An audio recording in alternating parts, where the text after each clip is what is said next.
Man, we got a good episode today. We got Mr. Stuff here with me, man. It just so happened this is my big cousin, man. So this is a pleasure. This is a good show right here today. Mr. Stuff. What's up? What's up, cuz? How you doing? Man? How you doing, man? How you doing? I'm good. I'm good on here. Good. That's what's up. That's what's up. So, man, of course I know about you, but everybody watching, we looking at you, man. Who is Mr. Stuff, man? Tell them first of all, tell them where you from and where you grew up at. Man, I'm from Rock Hill, South Carolina. Grew up on Flint Hill and Rich Street. Like I say, man, born and raised here. You know what I'm saying? Just a down to earth person. You know what I'm saying? Ain't a whole lot to Mr. Stuff. I got that name in the music game. Go by the nickname of Stuff. You know what I'm saying? For those who really know me, you know what I'm saying? Okay. Family, uncles them gave me that name.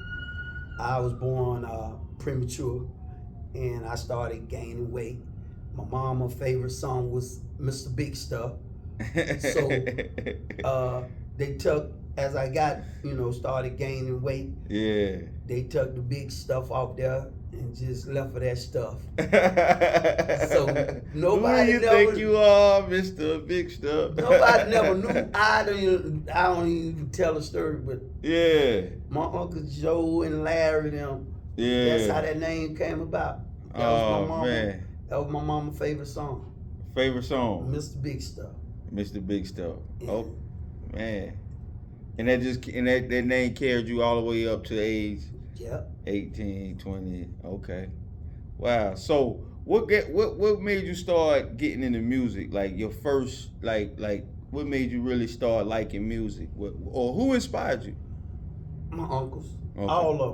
All of them. Because I have two uncles that was in the band and going to the shows and seeing the crowd and being backstage with them. Yeah. You know what I'm saying? And, yeah. All that came with it. So I was like, What was the name of the group they was in? Sparkle Band, Green Ice. Okay. Naughty Boys. Okay. And what era that was? What years it was? Man, it was in the early 80s, 90s. 90s.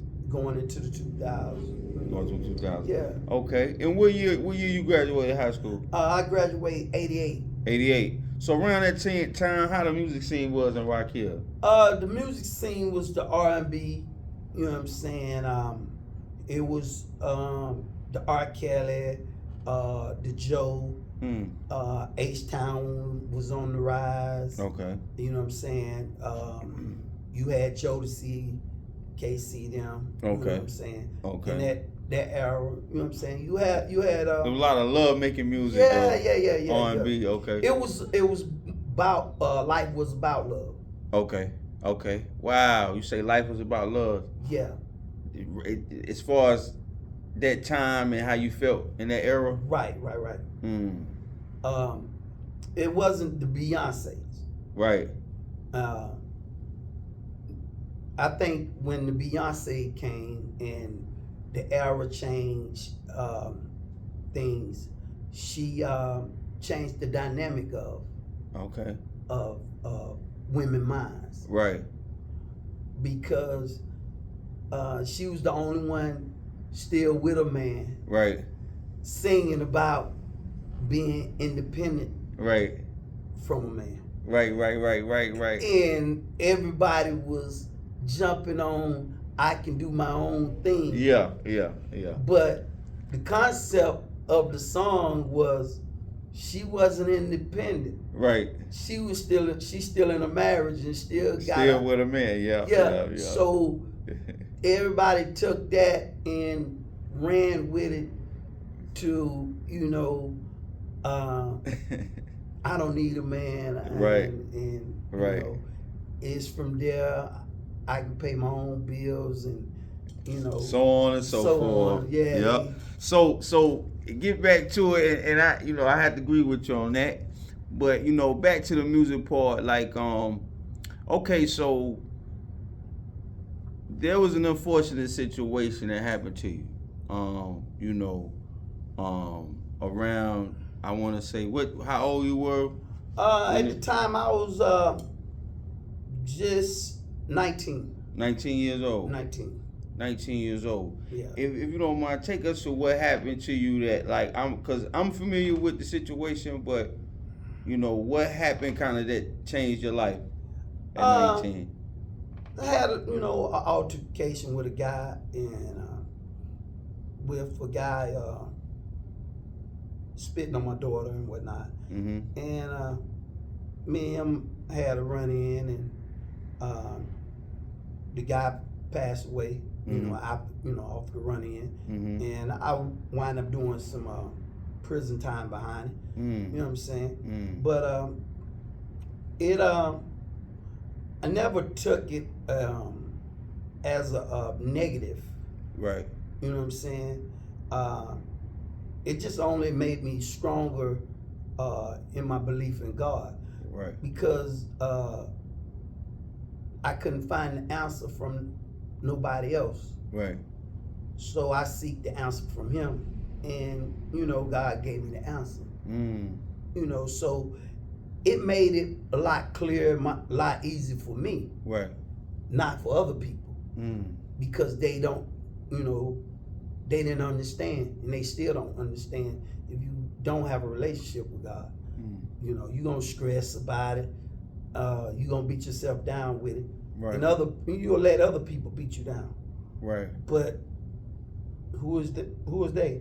They're not, they're not the Most High. So exactly. Right. So where you did where you was doing your time at? Like what you did? I did most of my time in Columbia, Spartanburg, those area. Also in Evans. Uh-huh. I was in Evans, Broad River, Manning. Yeah. Spartanburg. Yeah. You know what I'm saying? So I always took it as a positive. Right. To make other people better. Right. Because I had seen a lot of my friends that I really hung out with in younger days go to juvenile and back and forth in and out of prison. Right. So being in that situation, mm-hmm. I always seeing them come home and doing the same thing. Right. And when I went, my mindset was to, you don't have to come back and be that same person. Right. You can come back and show them the real you that they didn't get to see, some that didn't get to see you elevate. Right, right. And not to cut you off, but that's a good point you make, because a lot of guys go to jail and they come back and it's like they almost feel mad because of the time that they missed out, or mad about things that did happen that occurred while they was in. So for you to have that kind of attitude, to just come out, have a plan, and still not lose yourself. Right. What like what I'm asking is, like, what made you be that way? What made you be able to do that? God.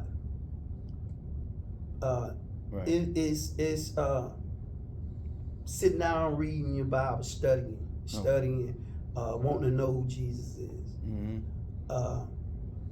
Things that you can't change, you have to let those things go. Mm-hmm. And keep striving to what's in front of you. Right. Don't talk about what's behind you. Mm. So when you constantly talk about what's behind you, you'll never get to see what's in front of you. Right. So those people that are mad, they're mad because they can't change what's behind them. Mm. So they constantly turned the wrong way. And that comes from actually not having a relationship with God. Because he's the only one can turn the inner man around. Right. In order for that to happen, you have to allow him to come in and turn the inner man around and show you all the green pasture ahead of you. Right. You know. Right. So I'm definitely glad he turned you around, man. I mean, shoot, when even as your little cousin, when you got out, I just seen that determination, that fire in your eyes. I remember even when we played basketball, you first came, you was fouling like crazy though. You was aggressive. I was like, duh, they must play hard in jail. But yeah, I remember that time. But I remember how good you look, how solid you look, and how motivated you was. And you hadn't stopped ever since. And now, you doing, you doing soul music, Southern soul music now, and you doing your thing, man. And let's speak on that. What you doing right now in as far as as far as the soul singing, like what moves you been able to make, and what you got going on right now? Man, I've been grateful, like I say, to see 10 years in this game. And like I say, man, I didn't see this, but I knew it was something out there that would, get the best of my talent. Gotcha. And the soul blues music, once I got in it, I liked it. I liked the travel. Right. Was getting a lot of shows in. Right. So met good people. And at the time, it wasn't over in the Carolinas. Right. So it was pretty hard for me. Right. Because I had nobody to talk to. Right. To lead me. Right. Out here. So seeing it 10 years later and being a part of the growth of the Southern Soul in the Carolinas. Right. I'm humble to that, you know what I'm saying? Very humble to that. Right. And so I'm just doing what I do, man. I get plenty of bookings, and just grateful for my family, right, grandkids, so stuff like that, man. Right. One of the songs tracks I like on your on your album is Liquor House. How was that inspired, Liquor House? Man, growing up, grandma, stepdaddies, everybody selling liquor. Right. After church, yeah, they out there playing spades, dancing in the house, listening to James Brown. Right. So right. It was just a spirit thing, man. I woke up one night and I does it a lot, and I just started writing. Right. And I can vision everything that I had seen. And I figured for the my generation and the older generation could relate to this. Right. Because everybody had somebody in their family right. that would either going to the liquor house after church, or hung out outside and ate the fish and played the spades. Right. And been part. It was just like a neighborhood entertainment. Exactly, man. And speaking on that, man, we're gonna speed it up, man. And now you have this song right now, this Real Country. It's y'all. What inspired that, man? That thing going, hey man, that's a hit there, man. Real Country. Right. Man, what really inspired me, the people in Atlanta had a trail ride. Okay. In the heart of Atlanta. Okay. At the racetrack. Right. And a guy from the Carolinas came on the live. Uh-huh. And everybody was talking about they had the wrong clothes on. Right. They feet was hurting. Right. It was 98 degrees. Right. And they had no hats on. You know, they had on their club outfit. Right. It was uncountry-like. Uncountry-like. Right. So, the guy up and said, that ain't how we do that real country shit. And you know, we do real country shit down here in the woods. Yes, sir. And he said that. I'm like, we do. Right. So, you know, in trying to imitate what somebody else do, you know, it looks easy. Right. But once you start putting it together, it ain't easy as you think. Exactly. There you go. So once they put it together, right, and they thought they had a trail ride, right, it wasn't really. It wasn't no real country-ish. No, it wasn't really country. So that's what's the song. You know, that I took that and I ran with him like, yo, people need to hear that. Exactly, man. They need to hear, you know, you trying to mark country people.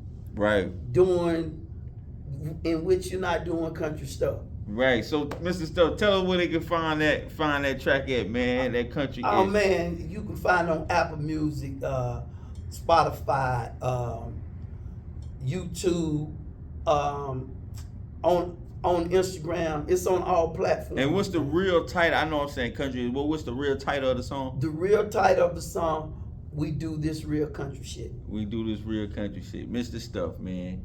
And lastly, man, like Mr. Stuff, if you could tell, like, you know, somebody that's inspiring, that's looking up to you, that's doing what you're doing or want to do what you're doing, and just went through some of the stuff you went through, being, you know, going through jail and overcoming that, man. What could you tell them, man? What could you say? Man, seek God, continue to read your Bible. Be genuine to people, because you never know which bridge you're gonna have to cross. You know what I'm saying? So you don't know where your blessing come from, and you don't know which way it's gonna come. So if you're genuine with everybody, you know, the blessings just gonna flow in abundantly. You know what I'm saying? And from there, you know where those blessings come from the Most High, because you're doing the things accordingly. You're trying, and that's what He wants. Trying to do it His way. You know, we're not perfect, but hey, when you trying, you know, the rest will take care of itself. Right. You know what I'm saying? And that's my thing is, you can do whatever you want to do, and whatever you choose to do in life. You know, but you got to start on your own. Ain't nobody gonna see your dream but you. Nobody gonna see your dreams but right. you. Right. Nobody, y'all hear that, man? Nobody gonna hear your dreams but you, see your dreams but you. And we got Mr. Stuff, man, which is my big cousin. I just want to thank you for having you, man. Like I said, man, I've seen you grow, and you went through a lot, man. You always been inspired to me. That's why I always kept you around, kept you close to me, man, because your energy always been real. I love you, cuz. I'm proud of what you're doing. Keep doing what you're doing. And, man, thank you for coming to Solid Life, man. Appreciate it, man. Thank you. And we out, y'all. Solid Life, Solid. Well, we got something for the woods. Let's go.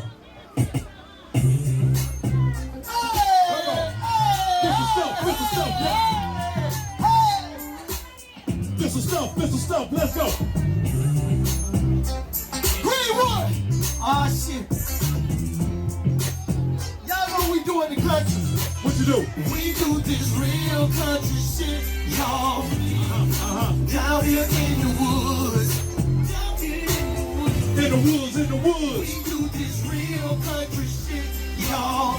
Greenwood. Down here in the woods. See, we ride them four-wheelers and them horses too. See, I'm heading to the trail ride. what we do. They like to party, and they like to dance. They like to have a good time with family and friends. And we're drinking that moonshine. It's 100 proof. Come on. Straight from the